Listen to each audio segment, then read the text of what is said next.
ህብረተሰቡ የጠየቃቸውን ጥያቄዎች በተግባራዊ ምላሽ ተደግፈው ለህብረተሰቡ ቀርበውለታል። ሰው ተኮር ምንላቸው ልማቶች ህብረተሰቡ መጀመሪያ ለመቀበል የከበደው የነበረው ነገር እየኖረበት እየተጠቀመበት ሲመጣ ዓለም አቀፍ ማህበረሰቡ በአደባባይ የሚመሰክርበት ነው። ዲሞክራሲያዊ የሆነች ኢትዮጵያን ለመገንባትም እኮ እንደዚህ አይነት ሂደቶች የየራሳቸው አስተዋጽኦ እንዳላቸው በሐሳብ ዙሪያ የመነጋገር ጉዳይ ከጊዜ ወደ ጊዜ እያደገ እንደመጣ ማሳያ ነው። ከዚህ በፊትም በነበሩ ህዝባዊ ውይይቶች ላይ የተጠየቁ ጥያቄዎች የተሰጣቸው ተግባራዊ ምላሽ ምን ይመስላል? አዲስ አበባን አለማድነቅ አይቻልም፣ በፍጹም አይቻልም ማለት ነው። ሀሳቦችን የመለዋወጥ ነገር ካለ በህዝብና በመንግስት መካከል ያለው ትብብር በምን መልኩ ከፍ ይላል ብለህ ታስባለህ?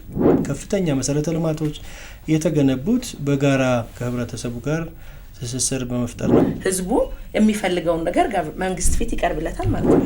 እንደ ከተማ ክብርት ከንቲባችን እና አመራራቸውም በየጊዜው መድረኮችን በመፍጠር የህዝቡን ጥያቄዎች የህዝቡን ድምጽ የሚሰሙበት መድረኮችንም ቀጣይነት ባለው ይቀጥላል።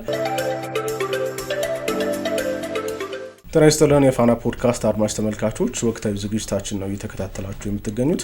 ባሳለፍነው ቅዳሜ በአዲስ አበባ ከተማ አስተዳደር በሁሉም ክፍለ ከተሞች ህዝባዊ ውይይቶች ተካሂደዋል። ህዝብና መንግስት ፊት ለፊት ተገናኝተው እንግዲህ ሀሳብ ተቀያይረዋል። መንግስት ከህዝብ የሚነሱ ጥያቄዎችን ቅሬታዎችንም ተቀብሏል። እንደዚህ አይነት ህዝባዊ ውይይቶች አንድምታቸው ምንድነው በሚለው ጉዳይ እና ተያያዥ ሀሳቦችን እያነሳን በዛሬው ወቅታዊ ዝግጅታችን እየተወያየን ቆይታ እናደርጋለን። እንግዳ ጋብዘናል። እንግዳችን የአዲስ አበባ ከተማ አስተዳደር የኮሙኒኬሽን ቢሮ ኃላፊ ሀብታይ ገብረ እግዚአብሔር ናቸው። እኔ ብርሃኑ አበራ ባልደረባዬ ሄለን ታደሰም አብረናችሁ ቆይታ እናደርጋለን። እናንተም አብራችሁ እንድትቆዩ የአክብሮት ግብዣችን ነው። እንግዳችን ወደ ፋና ፖድካስት ስለመጣ እጅግ በጣም እናመሰግናለን። እኔም በጣም አመሰግናለሁ። ሄሎ አንቺም እንግዲህ እዚህም ብትሆኚ እንኳን ደህና መጣሽ። ባሳለፍነው ቅዳሜ በአዲስ አበባ ከተማ በሁሉም ክፍለ ከተሞች ህዝባዊ ውይይቶች ተካሂደዋል። እነዚህ መድረኮች ላይ የተለያዩ ሀሳቦች ሲነሱ ነበር። ባለሀብቶች፣ ነጋዴዎች፣ የከተማዋ ነዋሪዎች፣ ሽማግሌዎች፣ ወጣቶች፣ ሴቶች፣ በርካታ ባለድርሻ አካላት ናቸው እንግዲህ የተሳተፉትና ትልቅ መድረክ ነው። የተለያዩ ሀሳቦችም የተሸራሸሩበት ነበር። እውነት ነው እንዳልከው ነው። የጉባ ብስራቶች የመደመር መንግስት ትሩፋቶች በሚል መሪ ቃል ነው ይህ ስብሰባ የተካሄደው። ቀደም ሲልም እንደገለጽከው በሁሉም ክፍለ ከተሞች የተለያዩ የማህበረሰቡ ተወካይ በተገኘበት ነው ስብሰባ የተካሄደውና እንደ ውይይታችንን ለመጀመር ያህል ከመሪ ቃሉ ብንጀምር የጉባ ብስራቶች መሪ ሀሳቡ ለምንድን ነው እንደዚህ መሪ ሀሳቡ ለምን ተመረጠ ከሚለው ብንጀምር የጉባ ብስራቶችና የመደመር ትሩፋቶችን ከፖለቲካዊም ከማህበራዊም ጋር እንዴት ነው የምናገናኘው ከሚለው ብንጀምር። እሺ፣ በጣም አመሰግናለሁ አበራና ሄለን እንዲሁም ፋና ፖድካስት ጠቅላላ ሰራተኞች። እንደተባለው ባለፈው ቅዳሜ የነበረውን የመላው የከተማችን ነዋሪዎች በ11 ክፍለ ከተሞች ሁሉንም የህብረተሰብ ክፍል ማዕከል ያደረገ ሰፋፊ ውይይቶች ተደርገው ነበረ። መሪ ቃሉም የጉባ ብስራቶች የመደመር መንግስት ትሩፋቶች በሚል ነበር የቀረበው። ሁላችንም እንደምናውቀው አመቱ 2018 ስንጀምር የሀገራችን ከፍተኛ የለውጥ ጉዞ ላይ በተለይ ደግሞ የድሎች ታጅበን ነው አመቱን የጀመርነው።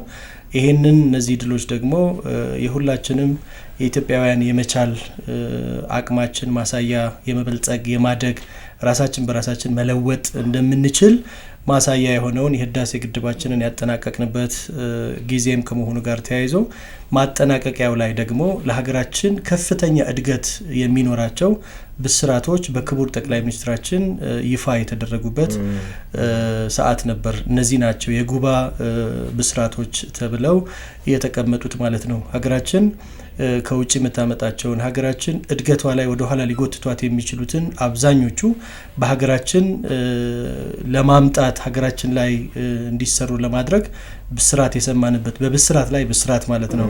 ህዳሴ ግድባችንን በዛው ልክ አጠናቀን ስናበቃ እዛ ላይ ደግሞ ቀጣይነት ያለው የማደግ የመለወጥ ሂደታችንን በተግባር የታየበት ጉባ ላይ የተሰሙ ብስራቶች ናቸው። እነዚህንና ሌሎች ተከትለው በከተማችንም በሀገራችንም የመጡ በርካታ የለውጥ ሂደቶች በርካታ ድሎች ተጠቃሽ ለማድረግ ታሳቢ ለማድረግ የተያዘ ነው። ሁለተኛ ደግሞ የመደመር መንግስት ትሩፋቶች የነዚህ እድገቶች እነዚህ ለውጦች የመደመር መንግስት ትሩፋት ናቸው። መደመር መንግስት መደመር ጽንሰ ሐሳብ ሁሉንም አድማጭ ሁሉንም ያካተተ ሀሳብ ሁሉንም ሀሳብ የበላይነትን የሚያደርግ መንግስት ከመምጣቱ ጋር ተያይዞ ስለሆነ የህብረተሰብ ውይይት በራሱ እያንዳንዷ ሀሳብ ወደ እቅድ ተለውጣ ወደ ሀገር እድገት ወደ ሀገር ብልጽግና የምትቀየር መሆኗን በተግባር የምናይበትና መጽሐፉም በቅርቡ ተግባራዊ ተደርጎ ከመደመር 1 ጀምሮ እስከ መደመር መንግስት የመጣንበት ሂደት ስለሆነ ይሄንን መሪ ቃል በማስተሳሰር ነው በማህበራዊም በፖለቲካዊም ያመጣናቸውን ድሎች ማሳያ ስለሆነ ነው። I think ያሳያልም እኮ የመደመር መንግስት ትሩፋቶች ስንል ህዝብን እንደዚህ ከመንግስት ጋር እንዲቀራረብ ህዝብ የሚፈልገውን ነገር ፊት ለፊት ለጋቨርንመንት ወጥቶ እንዲናገር እድል መክፈቱ ማመቻቸቱ ከመንግስት ጋር ተቀራርቦ መስራቱን ራሱ አንድ የትሩፋቱ ማሳያ ነው ብያስባለሁ። ህዝቡ ውስጥ ያለውን ጥያቄም ለመስማት ህዝቡ በተሰሩ የልማት ስራዎች ምናል ውጤታማ መሆናቸውንም ህዝቡ ዴይሊ ስለሚያይም ዴይሊ በየቀኑ ስለሚከታተልም ህዝቡ ጋር ያለው ስሜት ምንድነው የሚለውን ለማወቅም ትልቅ አስተዋጽኦ እንዳለው ይታመናልና እንደው ህዝብና መንግስት እንዲፊት ለፊት ተገናኝቶ መወያየቱ ከህዝብ የተለያዩ ሀሳቦችን ለመቀበልም መንግስት በስፋት እንደሚጠቀምበት ይታወቃልና ምን አይነት ሀሳቦች ተነሱ የሚለውን ደግሞ አጣራ አድርገን ብንመለከት በጣም ጥሩ። ሁላችሁም እንደምንገነዘበው ዘመኑ ሀሳብ የሚከበርበትና ሀሳብን የበላይነት ሆኖ የሚሄድበት ዘመን እንደሆነ ልብ ማለት ያስፈልጋል። ያንዳንዱ ዜጋ በሀገሩ ጉዳይ ላይ የሚያነሳውን ሀሳብ የሚከበርበት ወቅት ላይ ነው ያለነው። የብልጽግና መንግስት ብልጽግና የሚመራውን የኢትዮጵያ መንግስት ሀሳብ የሚያከብር ሀሳብ የበላይነትን የሚያምን መንግስት እንደመሆኑ መጠን እያንዳንዱ ዜጋ በሀገሩ ጉዳይ የሚያነሳቸውን ጉዳዮች ለብልጽግና ጉዟችን የምናደርገው ሂደት ጠቃሚ ናቸው፣ እርሾ ናቸው፣ ስንቅ ናቸው ብሎ ያምናል። በዚህ መሰረት እያንዳንዱ የከተማችን ህብረተሰብ ባለፈው ቅዳሜ በነበረው ስብሰባ ላይ አምናና ካቻምና ያነሳቸውን ጥያቄዎች ተግባራዊ ምላሽ የት አለ የሚል ጥያቄ ምላሽ የተሰጠበት ፕሮግራም ነው የነበረው። በተለይ ከመልካም አስተዳደር ጋር ተያይዞ ከቤት ልማት ጋር ተያይዞ ከኑሮ ውድነት ጋር ተያይዞ ጤና ላይ ትምህርት ላይ እና በርካታ የተሰሩ ስራዎችን ህብረተሰቡ የጠየቃቸውን ጥያቄዎች በተግባራዊ ምላሽ ተደግፈው ለህብረተሰቡ ቀርበውለታል። ህብረተሰቡ ደግሞ በአይኑ ያየውን የኖረበትን በማየት አስተያየቶችን ማብራሪያዎችን ሰጥተዋል። ከዛ በተጨማሪ ደግሞ ለሚቀጥሉ አመት እንዲስተካከሉ የሚፈልገው በተለይ ከተማችን አሁን ከፍተኛ የሆነ የለውጥ ጎዳና ላይ እንደሆነች ሁላችን ልብ እንላለን። ዓለም አቀፍ ማህበረሰቡ በአደባባይ የሚመሰክርበት ነው። የአፍሪካ ወንድሞቻችን ጎረቤቶቻችን ስለ ከተማችን እድገት ስለ ከተማችን መዘመን ስለ አዲስ አበባ በሰፊው እየጻፉ በሰፊው እያወሩ ይገኛሉ። ዓለም የትኩረት ማዕከል አድርጎ መውሰዱ ማሳያ ከ150 በላይ አምና ብቻ ኮንፈረንሶች በከተማችን ውስጥ ተካሂደዋል። በዚህ አመት መጀመሪያው 3 ወራት ደግሞ 40 የሚሆኑ ኮንፈረንሶች ተካሂደዋል። ያለ ምክንያት አይሆንም። 190 ኮንፈረንሶች በአጭር ጊዜ ውስጥ አዲስ አበባ ከተማ መከናወናቸው የከተማችንን ከፍተኛ እድገት በተለይ ለማይስ ቱሪዝም የሰጠችውን ልዩ ትኩረት እና የህብረተሰቡ ደግሞ በጋራ ከመንግስት ጋር አብሮ የመስራቱ ውጤት እንደሆነ ምንም የሚያጠራጥር ነገር የለውም። ይሄንን እድገት ቀጣይነት እንዲኖረው ይሄንን መዘመናችንን የዓለም ስህበት ማዕከል መሆናችንን በተለይ ትላንት ከነበርንበት በታሪካችን ብቻ ይዘናቸው ከነበርነውና አፍሪካ ህብረትና ሌሎች ዓለም አቀፍ ተቋማት አዲስ አበባ ውስጥ መኖራቸው አሁን ግን ዓለም አቀፍ ስታንዳርድ ያሟላች ከተማ ሆና በርካታ ቱሪስቶችንና በርካታ የስህበት ማዕከል መሆናችን ቀጣይነት ሊኖረው ይገባል። ህብረተሰቡን በዛው ልክ ተጠቃሚ ሊሆን ይገባል። ከውበት ባሻገር ህብረተሰቡ ያለው ተጠቃሚነትም ማረጋገጥ ስለሚያስፈልግ ከህብረተሰቡ ጋር ውይይት ማድረግ አስፈላጊ ሆኖ ተገኝቶ ህብረተሰቡ የጠየቃቸውን ጥያቄዎች ቀርበውለት ቀጣይ አመትም በተለይ ከመልካም አስተዳደር ጋር ተያይዞ የጠየቃቸውን ጥያቄዎች ቀስ በቀስ ደረጃ በደረጃ ምላሽ የሚያገኝበትን የተሰራ መሆኑ ለማብራራት ጥረት ተደርጓል። በቴክኖሎጂ አገልግሎትን ቴክኖሎጂ በመጠቀም በተለይ መሶብ አንድ ማዕከልን በማስፋት በከተማ ደረጃም ከከተማም አልፎ በ11ዱም ክፍለ ከተሞች የመሶብ አገልግሎት ማስፋፋት ከአገልግሎት ጋር ተያይዞ የሚነሱ የህብረተሰቡ ሮሮ መፍታት የሚቻልባቸው ትልልቅ ውጤቶች ናቸው ብሎ ይታመናል። ዘንድሮም በነበረው አሁን በቅዳሜ የነበረው ጥያቄ ህብረተሰቡ ከአገልግሎት ጋር ተያይዞ በኮሪደር ልማት ላይ ያመጣችሁትን ትልቅ ለውጥ ትልቅ የባህል ለውጥ 24/7 የሚል የስራ ባህል አምጥተናል በከተማ ደረጃ። ያንን የሚያክል አገልግሎት አሰጣጡ ላይ ብልሹ አሰራር በመከላከል ረገድ ላይ መስራት እንዴት አልተቻለም የሚል ጥያቄ ነው የተጠየቀውና ይሄንን በቀጣይ አመት ማስተካከል የሚቻልበት መለወጥ የሚቻልበት ሁኔታዎችንም ማብራራት ተደርጓል። ሌሎች ተጨማሪ የጠየቃቸው ህብረተሰቡ ከኑሮ ውድነት ጋር ተያይዘው የተነሱ ጥያቄዎች ነበሩ። መንግስት የኑሮ ውድነትን ለማረጋጋት በከተማችን ውስጥ ከ250 በላይ የሚሆኑ የቅዳሜና እሁድ ገበያዎችን ቀጥታ ካምራቹ ወደ ከተማ በማምጣት ወደ ህብረተሰቡ ተደራሽ ለማድረግ ሰፋፊ ስራዎች እየሰራ እንደሆነ እነዚህን በማስፋትና በማሳደግ ግን ተጨማሪ በማረጋጋት ስራ እየሰራ እንደሆነ ማብራራት ችለናል። የሌማት ትሩፋትን በተለይ በአራቱም ማዕዘን የከተማችን ውስጥ የተገነቡ ዘመናዊ ገበያ ማዕከላት የደላላ ሰንሰለቱን በመበጠስ ካምራቹ ቀጥታ ወደ ገበያ የሚገባበትን መንገድ በማድረግ የከተማችን ነዋሪ የኑሮ ውድነትን ለማሻሻል የኑሮ ውድነትን ለማረጋጋት ትልልቅ ስራዎች ተሰርቷል። መንግስት ከተማ አስተዳደሩ በሚደጉመው በቢሊየን የሚቆጠር ገንዘብን ጭምር በማድረግ ከተማ አስተዳደሩ እየሰራ እንደሆነ ተነጋግረናል፣ ተወያይተናል። ህብረተሰቡም ያምናል ይሄንን።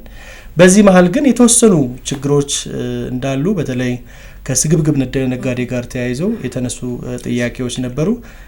አንድ ሀገር ነው ያለን፣ አንድ ከተማ ነው ያለን፣ አንድ ዜጋ ነን ያለ ነው። ይሄንን በትብብር በጋራ እንደዚህ አይነት ጉዳዮችን በመቅረፍ ውጤት እናመጣለን የሚል ማብራሪያና ምላሽ አግኝቷል። በቀጣይ ግን መንግስት ልዩ ትኩረት ሰጥቶ የሚሰራባቸው ይሆናል። ከቤት ልማት ጋር ተያይዞም ተነስተዋል። ቤት ልማት እስካሁን በ5 ሞዳሊቲዎች ወደ 388 ቤቶች ተገንብተው ለህብረተሰቡ ተላልፈዋል። አሁን ደግሞ በ2018 በመቶ ሺዎች የሚቆጠሩ ቤቶች ገንብተን ለህብረተሰቡ ለማስተላለፍ ክብርት ከንቲባችን በቅርቡ 26000 ቤቶቹን ይፋ አድርገው የመሰረት ድንጋይ ያስቀምጠዋል ማለት ነው። እንዲህ አይነት ተከታታይ የሆኑ ህብረተሰቡን ተጠቃሚ የሚያደርጉ ህብረተሰቡን ማዕከል ያደረጉ ስራዎችን በስፋት የምንሰራ ይሆናል። ሰው ተኮር ስራዎቻችንም ብዙ ሰው አስደስተዋል። ህብረተሰቡም ይሄንን ያነሳው ሰው ተኮር ስራዎቻችን የደሃ ቤትን ከማደስ ጀምሮ የምገባ ማዕከላትን፣ የትምህርት ቤት ምገባን እንዲሁም በዓላት በመጡ ቁጥር የማዕድ ማጋራት በራሱ የብዙ ሰዎች ጎጆ የደስታ ምንጭ እንደሆኑና ህብረተሰቡ ከመንግስት ጋር አብሮ ያለውን በቁርኝት በመስራት መንግስት ሰዋዊ ፓርቲ ሰው ተኮር የሆኑ ስራዎችን በመስራት ረገድ ውጤታማ ለውጥ እንደመጣ ታይተዋል። አንዳንድ የጥራትና የመሰል ጉዳዮች ችግሮች ፈትሹ ያሏቸው አሉ። እነሱ ወስደን የምንፈትሻቸው ይሆናሉ። በሆነ አጋጣሚ ሊፈጠሩ የሚችሉ ናቸው። በአብዛኛው ግን ከምገባ ጋር ከትምህርት ቤት ተማሪዎች ምገባ ጋር የደሃ ቤት ከማደስ ጋር ተያይዞ በዚህ ዘመን ትልቅ ውጤት ያመጣንባቸው ሰው ተኮር ስራዎቻችን ናቸው። በአጠቃላይ ሲታይ የመልማት ፍላጎት ነው። ህብረተሰቡ የጠየቃቸው ጥያቄዎች የመልማት የመለወጥ እኔ አካባቢ እኔ ወረዳ ላይ ጤና ጣቢያ የለም። በከተማ ደረጃ በነገራችን ላይ ከጤና ጋር ተያይዘው ትልቅ ስራዎች ናቸው የተሰሩት። ዘውዲቱ ሆስፒታልም ሌላ ሆስፒታል ዘውዲቱ ላይ እንደመገንባት ነው። ዘመናዊ የሕክምና መሳሪያዎችን ያካተተ ትልቅ ማሻሻያ ተደርጎለት ቀጣይ ደግሞ በቅርቡ የሚመረቁ በርካታ የጤና ተቋማት አሉ። ከዛም አልፎ የጤና ቱሪዝምንም ለማስፋት በርካታ ስራዎች እየተሰሩ ነው። ያም ሆኖ ግን ህብረተሰቡ በየወረዳው በየአካባቢው እዚህ አካባቢ ከገሌ የተባለ ወረዳ ጋር በጋራ ሆኜ ነው ጤና ጣቢያ የምጠቀመው የሚል ልማቱ ወደ ቤቱ ወደ ራሱ የመሳብ የመልማት ፍላጎት የሚያሳዩ ጥያቄዎች ናቸው የተነሱት። ጥያቄዎቹ ወስደን እንደ ጥያቄዎቹ ባህሪ የአጭር ጊዜ የመካከለኛ ጊዜና የረጅም ጊዜ እቅዶች ታቅደውለት በቀጣይ የከተማ አስተዳደሩ የእቅድ አካል በማድረግ እያንዳንዱ ቆጥሮ የሰጠንን ጥያቄዎች ቆጥረን ተግባራዊ ምላሽ ለመስጠት ወስደናል ማለት ነው። ስለዚህ መንግስትም የቤት ስራ የወሰደበት መድረክ ነው። እውነት ነው። መንግስት የራሱ የቤት ስራ ወስዷል። ህዝቡ ደግሞ የራሱ የቤት ስራ እንዲወስድ ይወስዳል ማለት ነው። በተለይ መንግስት ህዝቡ የራሱ የቤት ስራ የሚወስድበት አንዱ ምክንያት የተሰሩ መሰረተ ልማቶችን መጠበቅ አንዱ የህዝቡ ነው። መንግስት ይሰራል። መንግስት 24/7 በሰራው ልክ ህብረተሰቡ ደግሞ ኦን ማድረግ አለበት።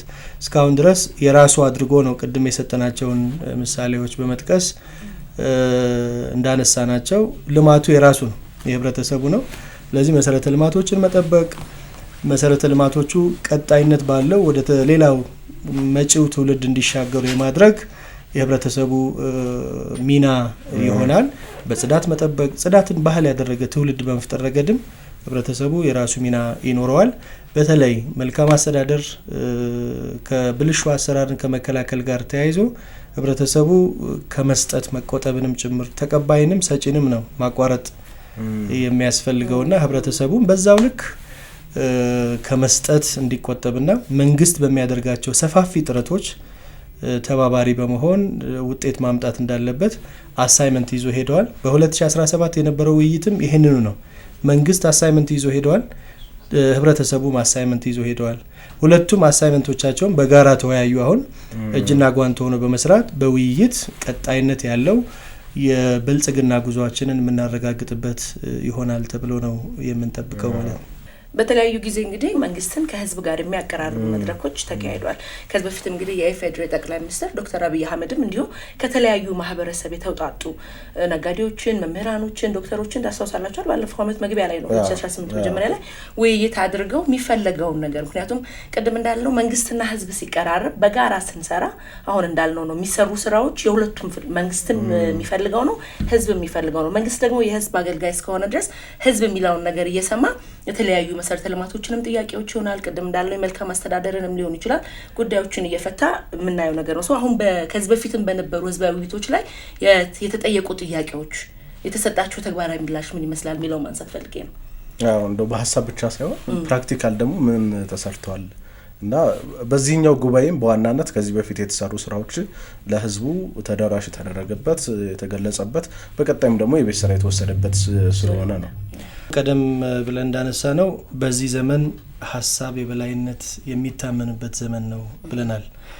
መንግስትና ህዝብ ደግሞ በጋራ ሆኖ ውይይቱን እጅና ጓንት ሆኖ የልማት ስራዎችንም ስለ ሀገር እድገትም በጋራ የሚመክርበት ወቅት ከመሆኑ ጋር ተያይዞ ክቡር ጠቅላይ ሚኒስትራችንም ክብርት ከንቲባም አንደኛ ከየዲሲፕሊኑ መምህራን ለብቻ፣ የኪነ ጥበብ ባለሙያዎች ለብቻ፣ ነጋዴዎች ለብቻ እንዲህ አይነቶችን ጥያቄዎች በየጊዜው ውይይቶች ሲካሄዱ ቆይተዋል።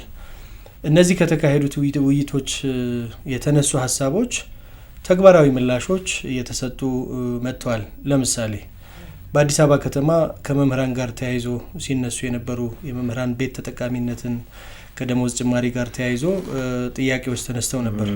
እነዚህን ተግባራዊ ምላሽ ለመስጠት በቅርቡ ከአዲስ አበባ ቤቶች አስተዳደር ቢሮ ጋር እና የአዲስ አበባ ትምህርት ቢሮ በጋራ በመሆን የመምህራን ተወካዮችንም በመያዝ የቤት ባለቤት ለማድረግ ሰፋፊ ስራዎች እየተሰሩ ውይይቶች እየተደረጉ እንደሆነና ለህዝቡም ክፍት እንደተደረጉ የሚታወቅ ጉዳይ ነው ማለት ነው።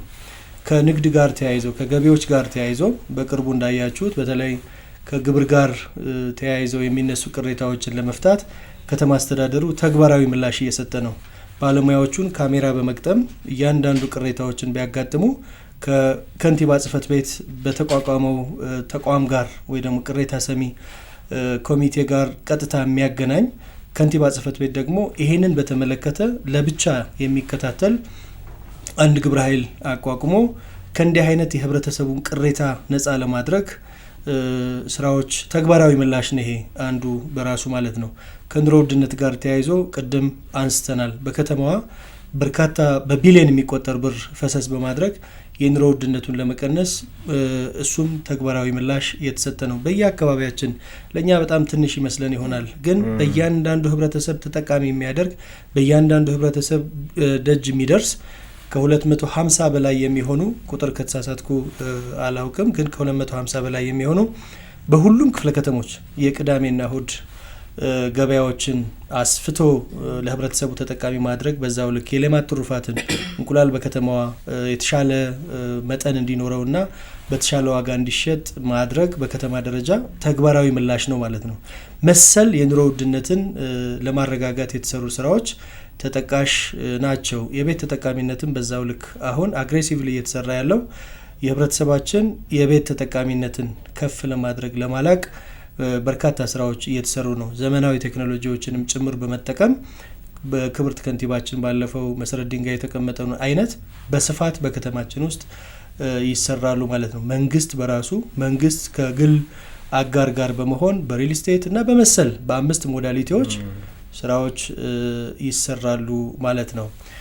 ከኪነ ጥበቡ ጋርም የነበረው ውይይት በቅርቡ አይታቸዋል። የሲኒማ ኮምፕሌክስ በከተማችን ውስጥ እንዲሁም የወጣቶችና ህጻናት ቲያትር ኮምፕሌክስ በምስራቅ አፍሪካ ምናልባት የሌለ ዘመናዊ ቴክኖሎጂ የያዘ ሪቮልቪንግ እና ሃይድሮሊክ ስቴጅ ያለው እጅግ በጣም ዘመናዊ የሆነ ቲያትር ቤቶችና ዘመናዊ የሆኑ ቢሮዎች የያዘ በብዙ ሚሊዮኖች በማውጣት ገንብቶ ለተጠቃሚው ሰጥተዋል ማለት ነው። የኪነ ጥበብ ባለሙያው የሚጠቀምባቸው ቲያትር ቤቶችና ሲኒማ ቤቶችን ገንብቶ ሰጥተዋል ማለት ነው። በእያንዳንዱ ኮሪደር ልማትም ከኪነ ጥበብ ጋር የተያያዙ ከ60 በላይ አንፊ ቲያትር የሚሰራባቸው መሰረተ ልማቶች ተሰርተው ከ110 በላይ ህዝብ የሚሰባሰብባቸው የጋራ የሆነ ሜሞሪ የጋራ የሆነ ትውስታ የሚያሳልፍባቸው ስፍራዎችንም ገንብቶ ለህብረተሰቡ ለአገልግሎት ክፍት አድርገዋል ማለት ነው። ህጻናት የሚጫወቱበት በተለይ ደግሞ ከተማችን አሁን ከተማ በጣም የተጨናነቀ ከመኖሩ ጋር ተያይዞ ህጻናት የሚውሉበትን ህጻናት ራሳቸው የሚያዝናኑበት አካባቢ ካለመኖሩ ጋር ተያይዞ በርካታ ፓርኮች ተሰርተዋል በከተማችን ውስጥ ከ110 በላይ የሚሆኑ ቀደም የጠቀስኳቸው እና ደግሞ እያንዳንዱ ኮሪደር ህጻናት መጫወቻ የሌለው ኮሪደር የለም። ህጻናትን ታሳቢ ያደረገ የነገን ትውልድ መሰረት ያደረገ ነው የከተማችን ስራ እየተሰራ ያለውና ህብረተሰቡ በየደረጃው የሚያነሳቸውን ጥያቄዎች ተግባራዊ ምላሽ እየሰጠ የመጣ መንግስት ወደፊትም ተግባራዊ ምላሽ እየሰጠ የሚሄድ መንግስት መሆኑን በደንብ በተግባር እያረጋገጠ መምጣቱ በደንብ ማረጋገጥ ያስፈልጋል። በተጨማሪ ደግሞ እንደዚህ አይነት በብዙ በማስ ሳይሆን በእያንዳንዱ ክፍለ ከተማ ህብረተሰቡ ከመንግስት ጋር የሚገናኝበት ብሪጅ ድልድይ አለው። አንደኛው የንጠያይቅ የሚባል ፕሮግራም በአዲስ አበባ ኮሚኒኬሽን ቢሮና ክፍለ ከተማ ባሉን መዋቅር ህብረተሰቡ ከኃላፊዎቹ ጋር የሚያገናኝበት መድረክ ነው ማለት ነው። እያንዳንዱ ህብረተሰብ ጥያቄ ይጠይቃል። ጥያቄዎቹ ያልተፈቱ መሰረተ ልማቶች ሊሆኑ ይችላሉ፣ ከአገልግሎት ጋር ተያይዘው ሊሆኑ ይችላሉ። ኤኒ የሚባሉ ችግሮችን በግልጽነት ፊት ለፊት ጥያቄ ይጠይቃል። እነዚህን ጥያቄዎች ኢሚዲየት ምላሽ የሚሰጣቸው ኢሚዲየት ምላሽ እየተሰጠ በሂደት ምላሽ የሚፈልጉትን ደግሞ ኮሌክት ተደርገው ክብርት ከንቲባ ድረስ ይመጣና በክብርት ከንቲባ አቅጣጫ ተሰጥቶ መፍትሄ የሚሰጥባቸው ጉዳዮች አሉ ማለት ነው። ከሰላምና ጸጥታ ጋር ተያይዞ እንዲሁ ህብረተሰቡ ሰላሙ የራሱ እንደሆነ ማረጋገጫ ቅድም እንዳልነው ነው። ከተማችን በርካታ ሁነቶችን አሳልፋለች። በጣም ሰላማዊ በሆነ መንገድ በበርካታ ሚሊዮን የሚቆጠር ህዝብ ገብቶ መውጣቱ እንኳን ሳይታወቅ የከተማዋ ጽዳት፣ የከተማው ሰላም ይሄ አሁን የህብረተሰቡ ኦውን ማድረጉ ህብረተሰቡ ሰላም ፈላጊነቱንና ሰላም ማጽኛ መንገዱ መሆኑንም ያረጋገጠበት ነው። የሰላም ሰራዊት የሚባለው በየአካባቢው ያለው እያንዳንዱ አካባቢ ራሱን፣ ህብረተሰቡን፣ ሰፈሩን፣ መንደሩን፣ ልጁን፣ እናቱን ይጠብቃል። ይሄ መስፋት ነው ያለበት። ከሰላም ጋር ተያይዞ ህብረተሰቡ በራሱ ማስፋት እያንዳንዱ መጠበቅ ያስፈልጋል። በተከታታይ ጥያቄዎች ተጠይቀው ተግባራዊ ምላሽ የማይሰጥባቸው ጥያቄዎች አይኖሩም። ሆኖም የጥያቄዎቹ ባህሪ የጥያቄዎቹ ዋና የሚፈቱበት ጊዜ ግን ሊለያይ ይችላል። በአጭር ጊዜ የሚፈቱ ጉዳዮች ይኖራሉ፣ በመካከለኛ ጊዜ የሚፈቱ ይኖራሉ፣ በረጅም ጊዜ እቅድ ተይዘው የሚፈቱ ጉዳዮች ይኖራሉ። ለምሳሌ ጥያቄዎቹ ግዝፈትና ቅለት ኤግዛክትሊ ኮሪደር አሁን እስካሁን ድረስ የተሰሩ ኮሪደር ቦታዎች አሉ። ኮሪደር ስራ በፕላን በቅድ ነው የሚሰራው። እያንዳንዱ ሰፈር ነገ ጠዋት ተነስተን ኮሪደር ላንሄድ እንችላለን። በእቅድ ግን ሁሉም ከተማችንን አንድ የማድረግና ከተማችንን የማዘመን ስራ የምንሰራ ነው የሚሆነው። ምዕራፍ 1 ምዕራፍ 2 እያለን መተናል። አሁን ቀሪ ስራዎቻችንን እያጠናቀቅን ነው የምንገኘው። በተለይ ከወንዝ ዳርቻ ስራዎቻችን እና ኮኔክት ያልተደረጉ የኮሪደር መስመሮቻችንን ኮኔክት እያደረግን ከዚህ ጎን ለጎን ደግሞ የቤት ልማቶቻችንን አጠናክረን እየሰራን ነው የምንገኘው። ቀጣይ ህብረተሰቡ ልማት ወደኛ ይምጣ ብሎ የጠየቀውን ደግሞ በእቅድና በፕላን መሰረት ወደ እያንዳንዱ የከተማችን አካባቢዎች ከከተማችንም አልፎ ወደ ሀገራችን 70 የሚሆኑ ከተሞች እኮ ተሻግረዋል። ኮሪደር በሁሉም የክልል ከተሞች ኢትዮጵያ በሁሉም ክልል 70 የሚሆኑ ከ70 በላይ የሚሆኑ ከተሞች ተግባራዊ እየተደረገ ነው። ከተሜነት የብልጽግናችን አንዱ ማረጋገጫ መንገዳችን ስለሆነ እንዲህ አይነት ጥያቄዎችን እያሰፋን እንደ ሀገር የበለጸገች ያደገች ሀገር ለመፍጠር ሁሉም ሰው ድርሻውን እያወጣ እንረባረባለን ማለት ነው። እንመካከር የተሰኘው መድረካችሁ በየምን ያህል ጊዜ ነው የሚካሄደው? በየ15 ጊዜ ነው። በ15 ቀን ነው የሚካሄደው። በቅድ ተይዞ ነው የሚሰራው። በቅድ በየ15 ቀኑ የንጠያየቅ መድረኮች ይካሄዳሉ። በንጠያየቅ የተነሱ ጥያቄዎች ኮሌክት ይደረጉና ተሰብስበው አንኳር የሆኑትን ወይ ደግሞ ምላሽ ያላገኙትን በተለይ ወደኛ እንዲመጡ ይደረጋሉ። በዋርካ ፕሮግራም ደግሞ በቀጥታ የቴሌቪዥን ስርጭት ኃላፊዎቹንና ህዝቡን በማገናኘት ምላሽ እንዲሰጥባቸው ይደረጋል። በዋርካ የቀረበውን ደግሞ ከጊዜ ይሰጠዋል። ቅድም እንዳልነው በአጭር ጊዜ የሚፈታው በመካከለኛ በረጅም የተባለው በአጭሩ ከአንድ ወር በኋላ እየተደረሰ ተብሎ ደግሞ ድጋሜ ክሮስ ቼክ የሚደረግበት ስራ ይሰራል ማለት ነው። ዋርካ አዲስ አበባ ኮሚኒኬሽን ቢሮ ከአዲስ ሚዲያ ኔትወርክ ጋር በጋራ የሚሰራው ስራ ነው። ስለዚህ የኮሚኒኬሽን አንዱ ዋናው ስራ ህዝብና መንግስት የማገናኘት ብሪጅ የማድረግ ስራ ስለሆነ በህብረተሰቡ የሚጠየቁ ማናቸውንም ጥያቄዎች የማገናኘት ምላሽ የመስጠት መረጃ የመስጠት ስራዎቻችን በእንዲህ መልክ አጠናክረን እየቀጠልን ነው የምንገኘው። ሰው እንደሚታየው ነው እዛው መመለስ የሚችሉትን እዛው በወረዳ መመራሮች ወይም ደግሞ እዛው በክፍለ ከተማው ሊመለሱ ይችላሉ። በቅርበት አብረው እየሰሩ ከፍ ያለውን ግን እናንተ ጋር መጥቶ ከንቲባዋ ድረስ እስኪደርስ ድረስ እሳቸው ማየት ያለባቸውም ከሆነ እሳቸው ጋር እስኪደርስ ድረስ ጥያቄው አይጣልም ወይም ትንሽ የሚባል ነገር የለውም ማለት ነው። ሁሉም ሰው ህዝቡ የሚፈልገውን ነገር መንግስት ፊት ይቀርብለታል ማለት ነው። ይሄ እውነት ነው። እያንዳንዱ የሚጠይቃቸው ጥያቄዎች የሚጣል ጥያቄ የሚባል የለንም። በነገራችን ላይ ህብረተሰቡ በምን ሁኔታ ላይ ሆኖ እንደጠየቀ ወይ ደግሞ አንድ ግለሰብ ቢሆን የጠየቀው ጥያቄ በምን ሁኔታና በምን መልኩ ነው የጠየቀው የሚለውን ነው የሚያሳስበን። ስለዚህ ለእያንዳንዱ ጥያቄ ተገቢ ማብራሪያ ተገቢ ምላሽ እንዲያገኝ ይደረጋል። በጠየቀበት አካባቢ ካልተመለሰም ቅድም እንዳልነው እስከ ላይ ድረስ እንዲመጣ እድል ይኖረዋል።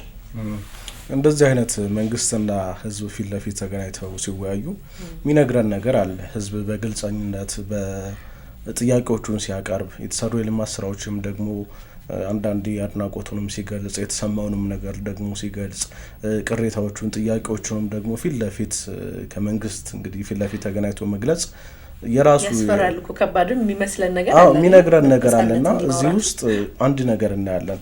አንተም ስታነሳ እንደነበረው የሀሳብ የበላይነት ማምጣት አንዱ የዲሞክራሲ ባህል መገለጫ ነውና እንደው ዲሞክራሲያዊ የሆነች ኢትዮጵያን ለመገንባትም እኮ እንደዚህ አይነት ሂደቶች የየራሳቸው አስተዋጽኦ እንዳላቸው ይታወቃል ይታመናልና እንደው እዚህ ላይ ምን ትላለህ? ብልጽግና ሀገሪቱን ማስተዳደር የጀመረ ወቅት ነው። ዲሞክራሲያዊት የሆነች ኢትዮጵያ ለመገንባት መሰረት የተጣለው ሁላችንም እንደምናውቀውና አሁን የቀረቡትን ሀሳቦች ሀሳቡ በነጻነት ሀሳቡን የሚገልጽባቸውን መድረኮች በማስፋት ዲሞክራሲያዊ መብቱን በደንብ ኤክሰርሳይዝ እንዲያደርግ በመፍቀድ እያንዳንዱ ህብረተሰብ የሚያነሳቸውን ጥያቄዎች በግልጸኝነት እንዲያነሳ በመፍቀድ እጅና ጓንት ሆኖ ቀጣይ የብልጽግና ማማ ላይ ለመድረስ ጉዞአችን አንዱ መንገድ ስለሆነ ህብረተሰቡም እያደረገ ያለው እሱ ነው ማለት ነው። መረጃዎችን ወይ ደግሞ ጥያቄ የህብረተሰብ ጥያቄ ባለመመለስ የሚመጣ ለውጥ የለም ብሎ ያምናል መንግስት።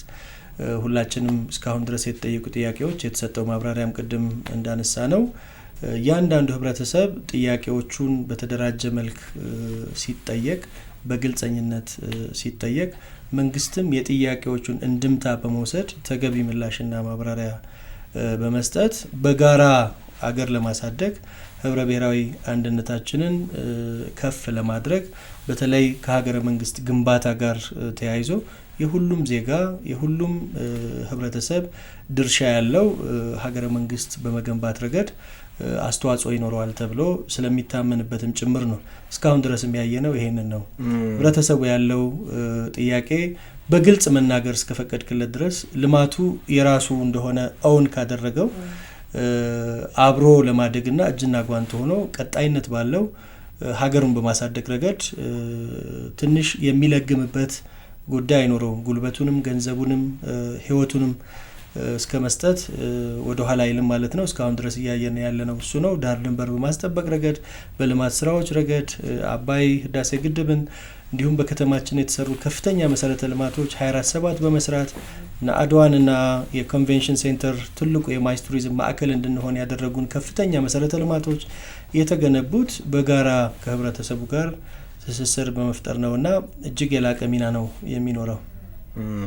አዎ ህዝቡ እንግዲህ ወደ መንግስት መጥቶ ጥያቄዎቹን ሲያነሳ ቅሬታውን ሲያስደምጥ በዋናነት እነዚህ ቅሬታዎች ምላሽ ያገኛሉ በሚል ተስፋ ነው። ምክንያቱም ከአሁን በፊት ደግሞ ማሳያዎችም አሉ አንተም ስታነሳ እንደነበረው እነዚህ ማሳያዎች አይቶ በቀጣይም ደግሞ እነዚህ ጥያቄዎች አሉኝ እነዚህ ቅሬታዎች አሉኝ እነዚህ መስተካከል አለባቸው ብሎ ይጠይቃልና ይሄ ደግሞ በመንግስትና በህዝብ መካከል ያለውን ትስስር ትብብሩን የአንድነት መንፈሱንም ከፍ ያደርገዋል ብዬ አስባለሁ። ካሁን በፊትም በተለይ በመንግስትና በህዝብ ትብብር የተሰሩ በርካታ ፕሮጀክቶች እንዳሉ እናውቃለን። መንግስት ያስተባብራል፣ ህዝብ ደግሞ ገቢ በማሰባሰብ በርካታ ፕሮጀክቶች ተሰርተዋልና እንደው በቀጣይ መንግስትና ህዝብ በዚህ መልኩ ከቀጠሉ ወይ ፊት ለፊት የተገናኙ የመምከሩ ነገር ካለ ሀሳቦችን የመለዋወጥ ነገር ካለ በህዝብና በመንግስት መካከል ያለው ትብብር በምን መልኩ ከፍ ይላል ብለህ ታስባለህ? እንዳልከው ነው ትምምን ይፈጠራል። ከሁሉም በላይ ደግሞ ተአማኒነት ያለው ግንኙነት እንዲኖር ሰፊ እድል ይሰጣል። መንግስትም በህዝብ የተነሱትን ጥያቄዎች በማሳያ ነው ቅድም እንዳየነው ተግባራዊ ምላሽ በመስጠት ህዝቡ የጠየቃቸውን ጥያቄዎችን ምላሽ እየሰጠ ስለሚመጣ ህብረተሰቡ መካከልም ጥያቄዎች እቺን በጠየቅኳትና ግን እቺን ከተናገርኩ እንዲህ የሚል አይነት ስሜት እየቀረፈ ነው የሚመጣው።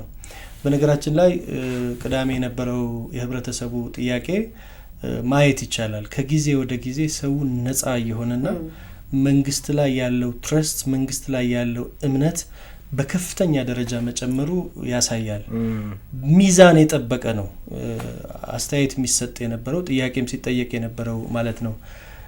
ስለዚህ ከጊዜ ወደ ጊዜ አዳጊ የሆነ የህብረተሰቡን ግንዛቤ ከፍ ያደረገ በተለይ ከመንግስት ጋር ያለው የመጠየቅ የመጠያየቅ መድረክ ይዞ የመወያየት በጠረጴዛ ዙሪያ በሀሳብ ዙሪያ የመነጋገር ጉዳይ ከጊዜ ወደ ጊዜ እያደገ እንደመጣ ማሳያ ነው። ይሄ ቀጣይነት ባለው እንቀጥላለን። እንደ መንግስትም እንደ ከተማ አስተዳደር ከህብረተሰባችን የሚነሱ ጥያቄዎችን ደረጃ በደረጃ በማድመጥ ተግባራዊ ምላሽ እየሰጡ በመሄድ ረገድ እስካሁን አበረታች ውጤቶች መጥተዋል። ክብርት ከንቲባችንም ለህዝባቸው ቅርብ ናቸው። አመራራቸውም ለህዝብ ቅርብ ናቸው። እያንዳንዱ የከተማ አስተዳደሩ የሚነሱ ጥያቄዎች ተግባራዊ ምላሽ ለመስጠት ዝግጁና ተግባራዊ ምላሽን በመስጠት አብነታዊ የሆኑ ስራዎች ተሰርተዋል። ከነ አገልግሎት አሰጣጥ ቅድም ያልነው ከመሶብ ጀምሮ እስከ ገበያ ማረጋጋቱ በጤናም በትምህርትም የተሰሩ ስራዎች የዛ የተግባራዊ ምላሽ ማረጋገጫ ናቸው። ክቡር ጠቅላይ ሚኒስትራችንም ህዝብም በማሰባሰብ ህብረተሰቡን የጋራ በማድረግ የተሰሩ መሰረተ ልማቶች ጀምሮ ህዝብ ለማድመጥ ቅርብ የሆኑ መሪ ስለሆኑ ቀጣይነት ባለው በማጠናከር የሀገራችንን የብልጽግና ተምሳሌት የአፍሪካ የብልጽግና ተምሳሌት እስክትሆን ድረስ ህብረተሰቡን ቀርቦ በመያዝና በማወያየት ረገድ የተጠናከረ ሆኖ ይቀጥላል።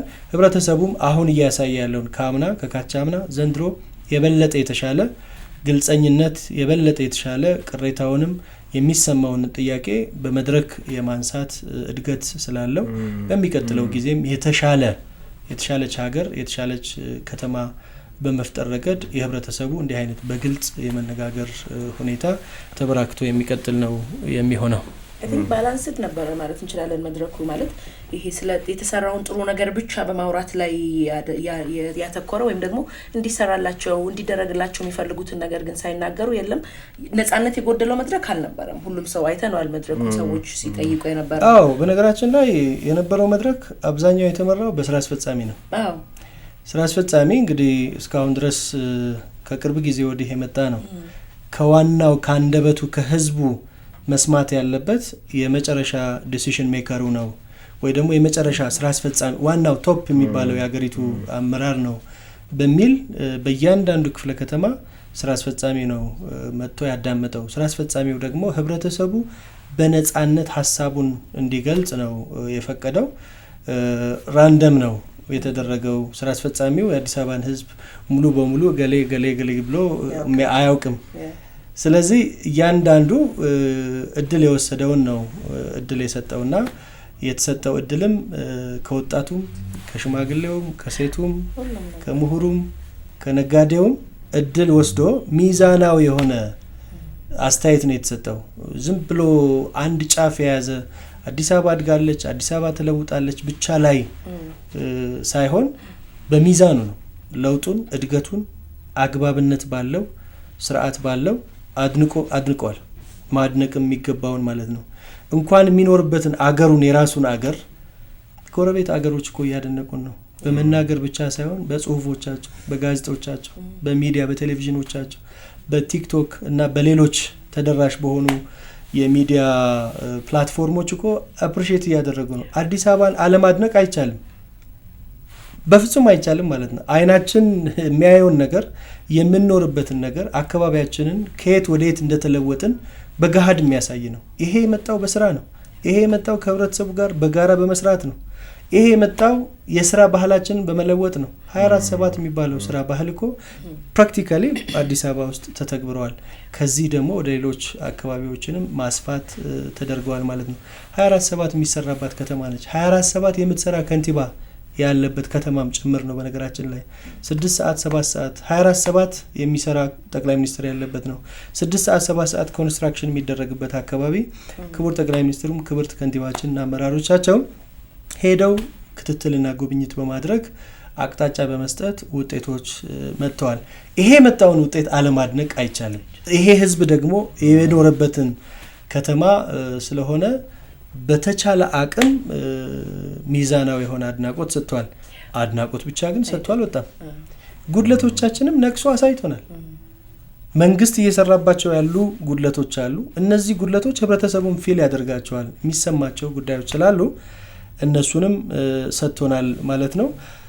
ግን አብዛኛው ጥያቄዎቹ ቀደምም እንዳልነው የመልማትና የመለወጥ ነው። አሁን የታየውን የእድገት መንገድ መስፋትና ማላቅ የምንችልበትን መንገድ ነው ህብረተሰቡ ያነሳው። ነጻ ፍትሃዊ የሆነ የመድረክ ነው የነበረው። ህብረተሰቡም በአግባቡ ራሱን በደንብ ኤክሰርሳይዝ አድርጓል ብለን ነው የምናምነው። እውነት ለመናገር እኮ ሰው ተኮር ልማቶቹ ያስቀናሉ። አሁን ያየናቸው የኮሪደር ልማቶች በፊት የነበረውንና አሁን ያለንበትን ስናስበው ልጆች መጫወቻ አይደለም ሰው እንኳን አስፓልት ወክ የሚያደርግበት ያልነበረበት ቦታ ቁጭ ብለሽ ሻይ ቡና ልትል አይደለም በአጠገቡ ለማለፍ የምትቸገርበት አይነት ከባባድ ሽታ የነበራቸውን ቦታዎች በጣም በሚገርም ሁኔታ ተለውጠው አይተናል። ስታነሳ አንተ ያሰብኩ ነበር እኔም ወደሚሄድበት ሰፈር ምን አለ እንደዛ ሰፊ ሳይክሊንግ መንገድ ቢኖረው ምን አለ ሰፊ የእግረኛ መንገድ ቢኖረው ልጆች የሚጫወቱበት ቁጭ ብለን ሻይ ቡና የምንልበት ፓርክ የሚኖረው የሚለውን ነው የምናስበው። እንዲሁ ደግሞ ቅድም ስታነሳ የቅዳሜና እሁድ ሰንዴይ ማርኬት በትክክል እያመጣን የኔ ተጠቃሚ ስለሆንኩ በጣም ምስክር መሆን ይችላልና እያየናቸው ነው። ሰው ተኮር የምንላቸው ልማቶች ህብረተሰቡ መጀመሪያ ለመቀበል የከበደው የነበረው ነገር እየኖረበት እየተጠቀመበት ሲመጣ ግን በጣም ላይክ አሜዝድ የሚያደርጉ ነገሮች እንደሆነ አይቻለው ለማለት ፈልጌ ነው።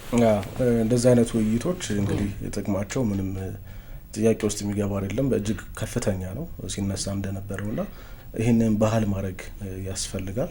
እንደው ቀጣይነቱስ ላይ ምን ታስባል የሚለውን ነገር እናንሳና በነገራችን ላይ የከተማችን ትልቁ አሁን በአንድ ጊዜ በአንድ ውይይት ጠቅሰን ስለማንጨርሰው ነው እንጂ ለህፃናት የሰጠችው ትኩረት ከተማችን በጣም ከፍተኛ ነው ማለት መታወቅም ስላለበት ማለት ነው።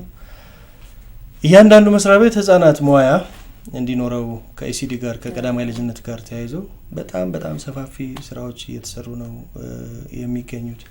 ይሄን ለትውልድ የምትሰራ ከተማ መሆኗን ማረጋገጫ መንገድ ነው ማለት ነው። ቅድም የጠቀስናቸው የስፖርት ማዘውተሪያዎች በሺዎች የሚቆጠሩ ስፖርት ማዘውተሪያዎች በከተማችን ውስጥ ተገንብተው ስፖርት ቱሪዝምን ለማስፋት ትልቅ እቅድ ተይዞ እየተሰራ ነው የሚገኘው። በእያንዳንዱ ኮሪደር ልማቶቻችን የራኒንግ ትራኮች አሉ፣ ባይክ ሌኖች አሉ፣ ወክዌይ አሁን ከየት ኮሪደር ልማቱ ወክዌይ የሌለው የለም።